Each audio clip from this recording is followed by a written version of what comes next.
DIG வருண்குமாருக்கு எதிராக அவதூறு கருத்துக்களை தெரிவிக்க சீமானுக்கு விதிக்கப்பட்ட இடைக்கால தடை தற்பொழுது நீதிமன்றத்தால் நீட்டிக்கப்பட்டிருக்கிறது. அண்மை செய்தியாக நாம் பார்த்துக் கொண்டிருக்கிறோம். இதுகுறித்த கூடுதல் விவரங்களை செய்தியாளர் கிருஷ்ணமூர்த்தி வழங்க நாம் கேட்கலாம். வணக்கம் கிருஷ்ணமூர்த்தி, கூடுதல் விவரங்கள். வணக்கம். நாம் தமிழர் கட்சியின் தலைமை ஒருங்கிணைப்பாளர் சீமான், ஐபிஎஸ் அதிகாரி வருண்குமார் ஆகியோர் இடையே அண்மையில் கருத்து மோதல்கள் ஏற்பட்டிருந்தது. இருவரும் பரஸ்பரமாக மாறி மாறி கருத்துக்களை தெரிவித்து வந்தார்கள். இது தொடர்பான வழக்கு திருச்சி நீதிமன்றத்தில் நிலுவையில் இருந்து வருகிறது.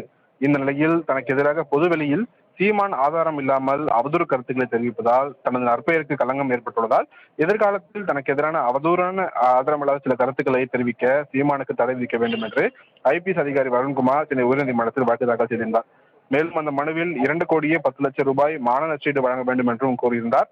இந்த வழக்கை விசாரித்த சென்னை உயர்நீதிமன்றம் திருச்சி சரக டிஐஜி வருண்குமாருக்கு எதிராக சீமான் பேச இடைக்கால தடை வைத்து உத்தரவிட்டிருந்தது.